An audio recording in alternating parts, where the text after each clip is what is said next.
Jalan-jalan ke Kediri, lihat kurung batang sebelum fajar. Perkenalkan, saya Purwo Besari. Selamat datang Sobat Belajar. Selamat datang Sobat Belajar. Senang sekali Kak Purwo bisa menyapa kembali Sobat Belajar yang ada di rumah. Sobat Belajar, Kak Purwo ingin bertanya, apa yang Sobat Belajar pertama kali lihat di gambar yang ada di sebelah kiri Kak Purwo? Apakah gambar katak atau ada gambar lain? Nah, bagi yang menganggap ini adalah atau melihat pertama kali ini adalah gambar katak, itu juga benar. Namun, jika ada yang memiliki pandangan yang berbeda, yaitu gambar, jika dibalik adalah gambar kuda, itu juga benar, Sobat Belajar. Oke? Nah, lalu gambar yang kedua. Nah, gambar yang kedua ini apa nih yang Sobat Belajar lihat pertama kali? Apakah pohon atau melihat sebuah ilustrasi hewan, yaitu gorila dan juga singa di sebelahnya gitu kan, singa betina atau macan lah itu tuh. Apakah melihat keduanya? Nah, Sobat Belajar, kedua gambar tersebut adalah gambar yang untuk menguji psikologis seseorang gitu, untuk mengetahui sifat atau karakter seseorang. Nah, jawabannya tidak ada yang betul dan tidak ada yang salah. Keduanya benar, tergantung bagaimana perspektif kita melihat gambar tersebut. Nah, jika misalnya gambar tersebut memiliki dua arti, itu artinya tidak ada jawaban yang benar kan? Nah, lalu bagaimana kita hubungkan dengan misalnya mencari suatu topik dalam sebuah teks? Jawabannya adalah harus ditentukan mana yang terbaik gitu kan. Tidak bisa semuanya dijadikan jawaban, karena harus dicari betul yang mana sih yang jawaban paling tepat untuk teks tersebut. Nah, Sobat Belajar bingung nggak sih gimana caranya menemukan, aduh ini judulnya yang tepat apa ya gitu kan, kayaknya yang ini deh, sepertinya yang ini. Nah, di sini Kak Purwo akan menjelaskan hal itu, bagaimana sih cara kita menentukan judul yang tepat mengenai suatu teks supaya tidak ada multi makna seperti gambar-gambar yang telah Kak Purwo sajikan sebelumnya. Oke. Nah, Sobat Belajar, materi ini merupakan materi yang akan diujikan di UTBK. Jadi sangat penting untuk disimak. Oke? Karena belajar itu mudah, ayo belajar. Jangan kemana-mana ya. Jangan lupa belajar, karena sekarang belajar itu mudah. Ayo belajar. Selamat datang kembali Sobat Belajar bersama Kak Purwo. Nah, di sini Kak Purwo akan menjelaskan mengenai menentukan judul atau topik dalam sebuah teks atau bacaan atau bahkan paragraf seperti itu. Nah, di sini kita akan mengetahui bagaimana sih caranya untuk menentukan judul atau topik yang tepat dari teks tersebut gitu, supaya tidak seperti gambaran tadi. Orang pertama mengatakan judulnya adalah A, lalu orang kedua mengatakan judulnya B. Lalu yang tepat yang seperti apa? Nah, ini adalah caranya loh bagaimana kita menentukan judul-judul tersebut. Oke, pertama Sobat Belajar harus mengetahui dulu apa itu judul dan apa itu topik. Secara garis besar, judul adalah garis besar dari sebuah teks dan berisi mengenai suatu frasa yang bisa mewakili keseluruhan teks, seperti itu. Di sini ada pengertiannya. Nama yang dipakai untuk buku, bab dalam buku yang dapat menyiratkan secara pendek maksud dari buku. Jadi maksudnya adalah supaya bisa mewakili isi dari keseluruhan buku, seperti itu. Atau bisa juga ketika misalnya di sebuah teks atau misal karangan disebut kepala karangan, yaitu untuk cerita, drama, sebagainya. Nah, sebutan lainnya juga disebut sebagai tajuk. Jadi nanti Sobat Belajar kalau dia mengatakannya tajuk atau kepala karangan, jangan kaget lagi ya, karena itu sama saja artinya. Oke, lalu yang kedua, apa itu topik? Topik adalah subjek yang dibahas dalam sebuah teks. Nah, kalau misalnya di UTBK itu kan topiknya atau bacaannya itu lebih ke formal atau akademik teks gitu. Karena berarti yang ditanyakan adalah mengenai apa masalah yang dibahas dari teks tersebut atau dari bacaan tersebut, seperti itu. Jadi sudah tahu ya, jadi judul itu harus bisa menjadi perwakilan dari keseluruhan buku atau teks yang akan dibahas, seperti itu. Nah, di sini ada beberapa cara bagaimana untuk menentukan judul atau topik yang akan kita tentukan, seperti itu. Yang pertama adalah yang pastinya baca keseluruhan teks. Karena kita di sini bukan untuk misalnya mencari kalimat, misalnya tentukan kesalahan pada kalimat misalnya 1 atau 2. Namun di sini kita menentukan apa yang bisa mewakili keseluruhan. Nah, namanya juga mewakili kan, harus bisa dibaca keseluruhan supaya wah ternyata keseluruhannya seperti ini, seperti itu. Oke. Lalu yang kedua adalah temukan masalah yang sering dibahas. Nah, pasti dalam teks itu akan ada namanya masalah yang akan sering dibahas atau muncul. Misal di paragraf pertama membicarakan mengenai misalnya pengertian dari banjir, atau misalnya penyebab-penyebab banjir. Lalu yang kedua, masalah yang ditimbulkan masih berhubungan dengan banjir, tapi bisa jadi kalimat kedua menjelaskan mengenai akibat yang ditimbulkan oleh banjir. Lalu kalimat ketiga biasanya menjelaskan mengenai berhubungan juga dengan banjir, misalnya cara pencegahan banjir. Nah, setelah kita misalnya baca keseluruhan, ternyata keseluruhan ini lebih banyak membahas masalah banjir nih, seperti itu. Oke. Nah, berarti topiknya atau masalah yang dibahasnya adalah banjir. Namun banjir tentang apa? Apakah lebih dominan misalnya penyebab banjir, atau misalnya yang lebih dominan lagi adalah langkah-langkah pencegahan banjir? Nah, itu tergantung dari kalimat penjelas yang mengikutinya, seperti itu. Lalu yang ketiga adalah identifikasi kalimat utama dan kalimat penjelas. Nah, tadi kakak sudah sedikit menyinggung mengenai kalimat penjelas dan kalimat utama. Maksudnya apa? Misalnya, kalau misalnya garis besarnya adalah beberapa penyebab banjir di ibu kota, misalnya seperti itu. Nah, lalu di kalimat penjelasnya di paragraf pertama misal itu menjelaskan mengenai satu misalnya akibat manusia itu sendiri. Lalu dua misalnya perubahan iklim yang tidak terduga atau misalnya anomali iklim. Nah, lalu yang kalimat ketiga menjelaskan lagi misalnya faktor lain penyebab banjir misalnya. Nah, itu masih ada satu benang merah, yaitu adalah penyebab banjir. Berarti masalahnya adalah penyebab banjir yang dikuatkan oleh kalimat-kalimat penjelas setelahnya, seperti itu. Nah, lalu misalnya di paragraf kedua masih menjelaskan juga penyebab banjir itu sendiri, namun diberikan misalnya data. Nah, lalu misal data pendukung misalnya, lalu juga misalnya dijelaskan lagi misalnya bukti terjadinya banjir di tempat lain gitu kan, untuk menguatkan penyebab banjir itu sendiri yang tadi diberikan penjelasan di paragraf pertama, seperti itu. Nah, itu berarti keseluruhan ternyata menjelaskan penyebab banjir gitu kan. Berarti tidak hanya faktor manusia, faktor alam, lalu juga banyak faktor lainnya. Berarti kesimpulannya adalah topik bahasannya adalah berbagai penyebab banjir, seperti itu. Nah, lalu pertanyaannya adalah, kan tadi kakak menjelaskan kalau misalnya untuk menentukan teks judul atau topik yang akan dibahas, yang dibahas atau yang ada di soal adalah dengan membaca keseluruhan. Nah, untuk mengefisiensikan waktu, kita harus mengetahui bagaimana cara cepat untuk membaca. Dan ini adalah beberapa teknik untuk membaca cepat itu sendiri. Yang pertama adalah skimming, yang kedua scanning, yang ketiga selecting, dan yang keempat adalah skipping, seperti itu.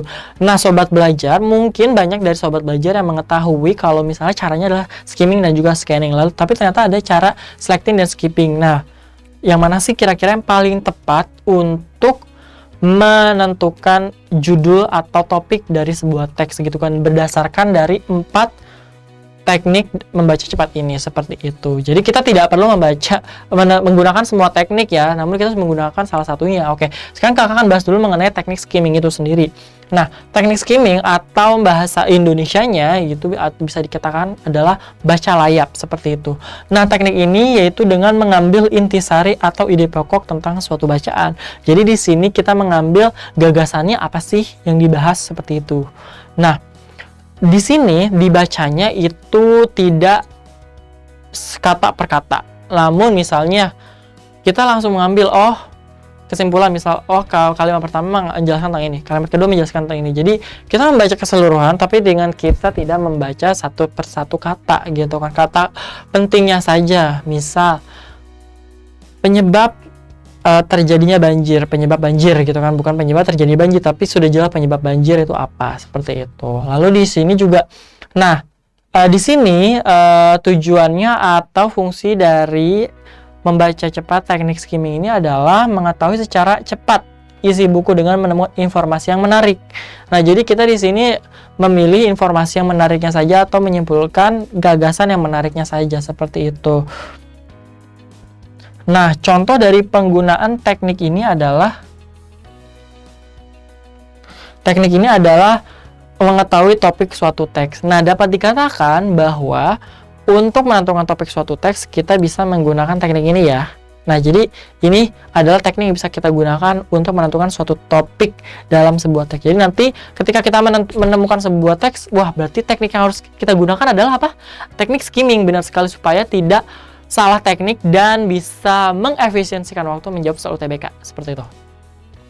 Lalu yang kedua adalah scanning, namanya juga scanning ya. Nah, berarti memindai atau baca memindai, seperti itu.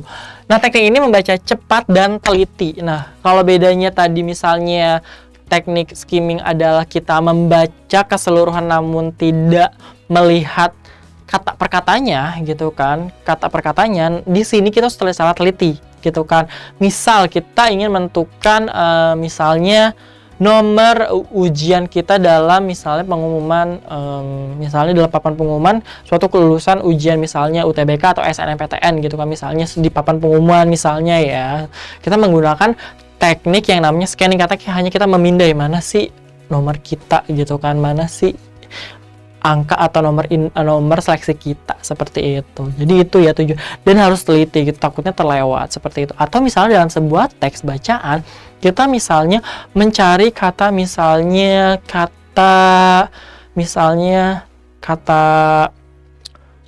unggah gitu kan, dalam suatu teks kita mencari kata unggah gitu kan, kita cari gitu kan. Nah, kita scanning memindai mana kata unggah di sini, seperti itu. Oke.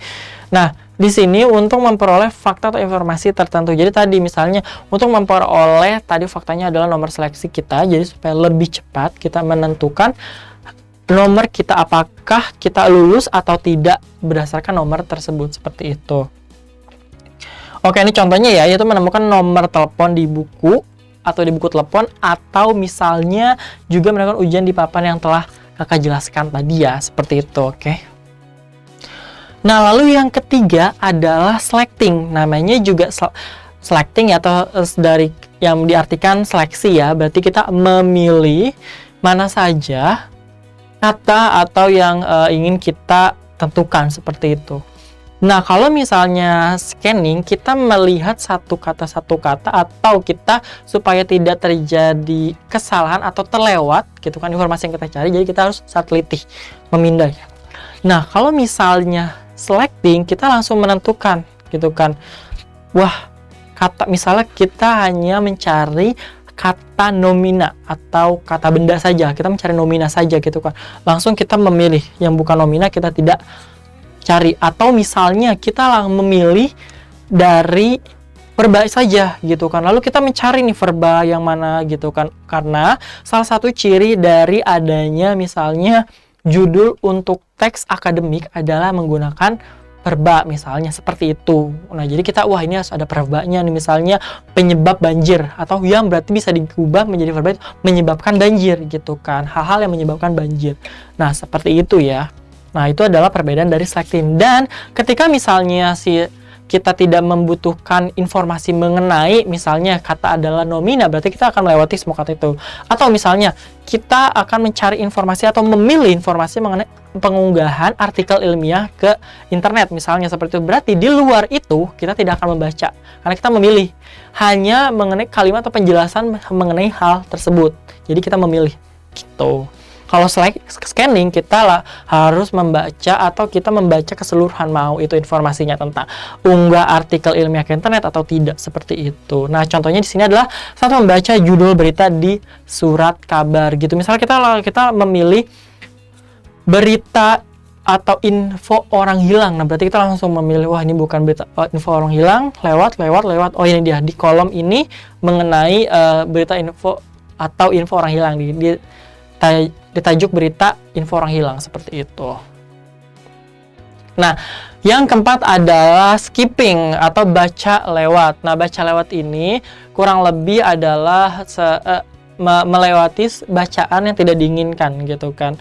Kalau misalnya selecting, memilih yang diinginkan. Kalau skipping adalah tidak membaca atau tidak memilih yang tidak diinginkan. Nah, di skipping ini adalah bisa digunakan ke tiga jenis baca teknik yang tadi, seperti itu. Jadi ini sudah termasuk ke yang lain gitu kan. Dan di sini bisa dipakai di semua jenis bacaan ya. Jadi teknik skipping ini bisa dipakai di semua jenis bacaan gitu. Jadi mau artikel ilmiah, novel dan sebagainya. Oke, ini dia. Setelah kita misalnya tahu bagaimana menentukan topiknya atau masalah, kita harus tahu bagaimana cara penulisan judul atau tajuk yang tepatnya. Nah, jadi ada ketentuannya sobat belajar bagaimana menuliskan tajuk atau judul yang tepat dalam bahasa Indonesia tentunya ya. Yang pertama, judul tidak diakhiri titik. Nah, karena ini adalah frasa, jadi tidak boleh diakhiri titik. Karena kalau diakhiri titik, nanti jadi kalimat seperti itu. Lalu yang kedua, huruf awal ditulis kapital. Yang ketiga, penulisan preposisi dan konjungsi tidak kapital kecuali di awal. Nah, kita akan lihat contohnya. Ini dia contohnya ya.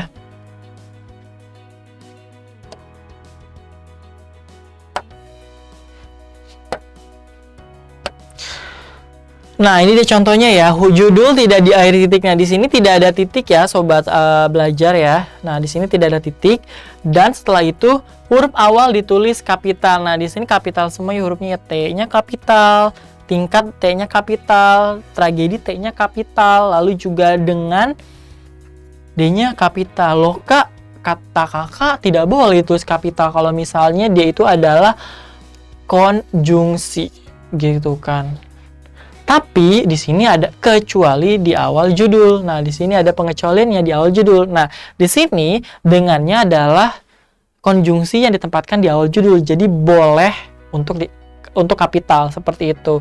Nah, di sini kakak menggunakan contoh dari misalnya judul untuk artikel ilmiah atau non artikel ilmiah atau judul buku, judul novel dan sebagainya misalnya seperti dan lain sebagainya. Nah, lalu yang kedua, di preposisi yang tidak di awal tidak kapital. Nah, di sini juga contohnya adalah di yang tidak kapital. Tingkat pengangguran di Indonesia, P-nya kapital, D-nya tidak kapital karena D ini adalah preposisi yang diletakkan tidak di awal. Lalu Indonesia tentu saja kapital ya, kalaupun dia bukan judul karena dia adalah nama negara. Lalu yang kedua adalah tragedi kecelakaan pesawat Irlandia misalnya. Nah, di sini K-nya adalah kapital karena dia bukan preposisi atau konjungsi kata benda. Lalu di sini ada pesawat kapital dan Irlandia itu nama negara dan juga karena dia bukan preposisi atau konjungsi jadi kapital. Nah, lalu yang ketiga, meskipun konjungsi, namun dengan ini ditulis di awal sehingga harus ditulis kapital ya. Nah, dengan semangat pengabdian guru. Nah, semangat di sini adjektiva kapital, pengabdian ini kata nomina atau kata benda, dan di sini juga nomina guru. Jadi di sini penulisannya sudah tepat tadi seperti ini. Jadi kalau di sini ada titik, ya itu salah ya sobat belajar, karena tadi apa syaratnya? Kalau misalnya judul atau topik itu tidak boleh dikapitalkan seperti itu. Maksudnya tidak boleh diberikan titik ya, tidak boleh diberikan titik. Nah, lalu selanjutnya kaidah kedua adalah mengenai kata ulang yang dijadikan judul atau tajuk. Kata ulang utuh ditulis kapital, kedua unsurnya.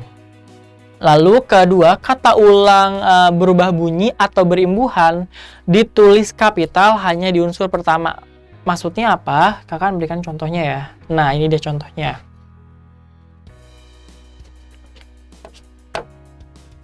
Nah, ini adalah contoh dari kata ulang utuh, yaitu di sini B-nya kapital dan di sini juga B-nya kapital, buku-buku warisan nenek seperti itu ya. Jadi di sini penulisannya harus kapital karena dia kata ulang utuh. Lalu yang kedua, kata ulang berubah bunyi hanya unsur pertamanya saja yang kapital. Contohnya warna, W-nya kapital, diwarni W-nya tidak kapital, ini tepat. Dan yang pasti ini juga tidak menggunakan titik seperti itu. Lalu kata ulang berimbuhan, contohnya berlari-lari. Nah, berlari-lari B-nya kapital, namun lari yang keduanya tidak kapital ya. Ini sudah tepat. Dan tidak ada titik seperti itu. Nah, itu ya aturannya, jadi jangan salah ya.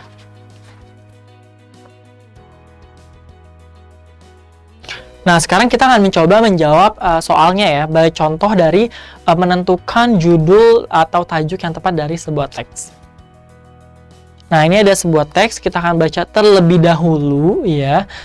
Pengangguran umumnya disebabkan jumlah angkatan kerja tidak sebanding dengan jumlah lapangan pekerjaan. Pengangguran seringkali menjadi masalah dalam perekonomian sebab pengangguran menyebabkan pendapatan dan produktivitas masyarakat berkurang sehingga menyebabkan kemiskinan dan masalah-masalah sosial lainnya. Ketiadaan pendapatan menyebabkan pengangguran harus mengurangi pengeluaran konsumsinya yang menyebabkan menurunnya tingkat kemakmuran dan kesejahteraan masyarakat. Tingkat pengangguran yang terlalu tinggi juga dapat menyebabkan kekacauan politik, keamanan, dan kesejahteraan sosial sehingga mengganggu pertumbuhan dan pembangunan ekonomi. Nah, tadi sebagaimana salah satu contoh langkah untuk menentukan judul adalah dengan membaca keseluruhan. Lalu yang kedua adalah melihat dari masalah yang sering muncul, yaitu pengangguran. Itu kan masa timbul setelah pengangguran, gitu kan dampak pengangguran itu sendiri. Lalu yang kedua adalah melihat kalimat utama dan juga kalimat penjelasnya. Seperti itu. Kalimat utamanya di awal ya mengenai pengangguran yang menyebabkan berbagai masalah gitu kan. Lalu di sini jelaskan masalah-masalah apa yang timbul seperti itu. Nah, ini paragraf keduanya.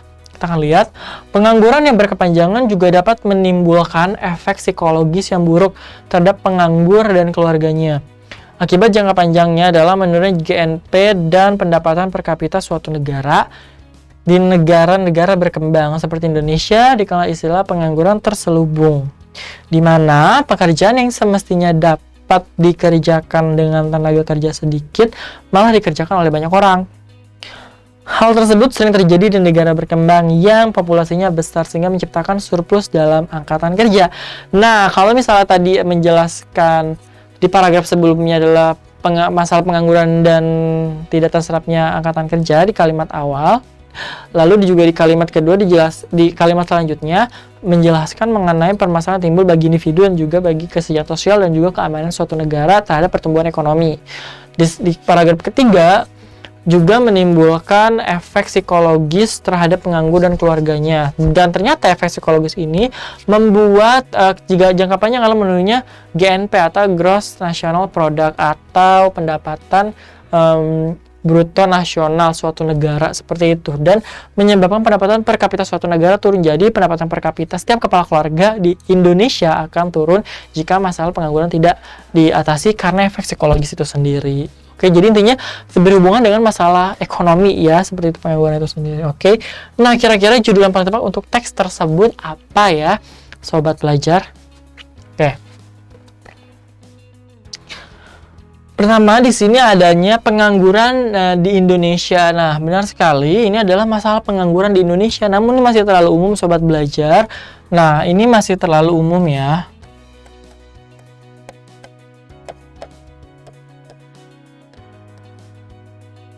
Nah, ini masih terlalu umum.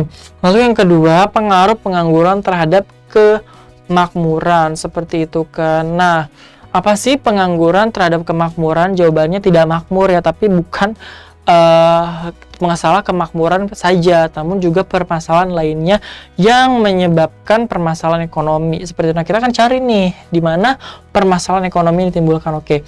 Lalu yang C, dampak pengangguran terhadap pertumbuhan ekonomi.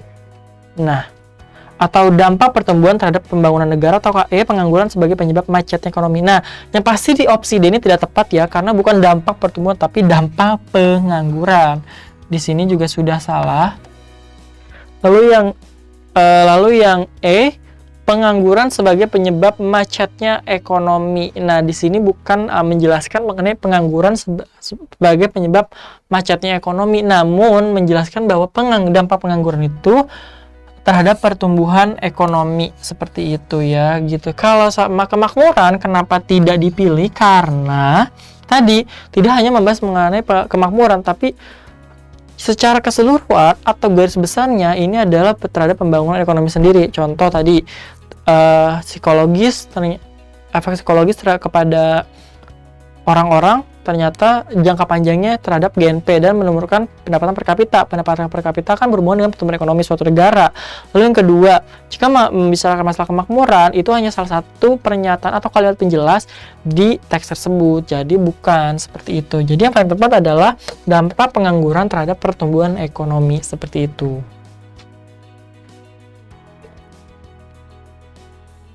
Nah, langkah yang kedua adalah mengenai migrasi. Nah, migrasi apa? Kita baca dulu migrasi paus ya. Migrasi paus telah lama menjadi aktivitas rutin mamalia laut ini, namun selama ini ilmuwan juga masih mencari alasan paus bermigrasi. Biasanya orang-orang yang melakukan perjalanan melintasi lautan untuk mencari air hangat yang dapat menjadi spa alami, yakni dengan berwisata di berbagai resort dekat pantai. Ternyata dalam sebuah penelitian, paus juga melakukan migrasi tahunan dengan alasan yang hampir sama. Selama ini, para ilmuwan telah lama bertanya-tanya mengapa paus-paus bertubuh besar seperti keluarga paus Balin bermigrasi hingga sejauh 18.840 km setiap tahunnya. Paus-paus Balin seperti paus bungkuk, paus biru, hingga paus sperma dan paus pembunuh selalu melakukan perjalanan dari perairan kutub ke perairan laut tropis yang lebih hangat. Sebelumnya, para peneliti menduga setelah makan di kutub utara atau Antartika, paus melakukan perjalanan ke daerah tropis untuk melahirkan dan menjauh dari pemangsa. Nah, di sini kita bisa melihat lebih menjelaskan mengenai alasan berbagai tadi ya spekulasi mengenai atau misalnya berbagai hipotesis dari kenapa paus itu bermigrasi seperti itu. Lalu yang paragraf kedua, perjalanan itu dilakukan bolak-balik hanya dalam waktu 42 hari. Akan tetapi, paus-paus ini tidak menjadikan perjalanan ini untuk melahirkan. Para peneliti juga melihat adanya aktivitas paus yang serupa dengan dilakukan manusia. Paus-paus ini melepaskan sel kulit luar, namun saat di lautan Antartika yang dingin, tampaknya paus tidak bisa melepas atau mengganti kulitnya. Bahkan, paus membangun lapisan diatom mikroskopis yang tebal, di mana lapisan tersebut dapat menjadi tempat berkumpulnya bakteri berbahaya yang dapat berdampak buruk bagi paus pembunuh dan paus Balin. Oke, jadi di sini dijelaskan juga alasan lain, ternyata banyak sekali alasannya, dan di sini dijelaskan bahwa si paus ini bisa melakukan bolak-balik migrasi ini selama dalam 42 hari dengan jarak 18.000 km ya. Untuk mengetahui alasan sebenarnya dari migrasi paus, tim peneliti yang dipimpin oleh Robert Pittman, ahli ekologi kelautan di Marine Mammals Institute di Oregon State University, menyebarkan 62 penanda satelit pada 4 jenis paus pembunuh yang menghuni perairan di Antartika. Nah, setelah melacak paus selama lebih dari 8 musim panas, para ilmuwan menemukan beberapa perjalanan sejauh 9.400 km ke Samudra Atlantik Selatan. Oke, di sini adalah penelitian mengenai, ternyata ini loh alasan lain paus bermigrasi seperti itu. Nah, jadi kurang lebih bisa langsung kita ambil kesimpulan ya, adalah alasan paus bermigrasi karena dari awal sampai akhir tidak ada alasan yang pasti kenapa paus ini, atau satu-satunya kenapa paus ini bermigrasi. Jadi itu ya alasannya ya, sobat belajar. Nah, itu dia alasan paus bermigrasi. Oke, itu dia. Nah, itu dia sobat belajar materi yang kakak sampaikan mengenai bagaimana menentukan tajuk dan topiknya. Jadi kita harus membaca keseluruhan dan mencari kira-kira masalah apa yang sering dibahas. Oke, sobat belajar, karena belajar itu mudah, ayo belajar. Jangan lupa belajar, karena sekarang belajar itu mudah. Ayo belajar!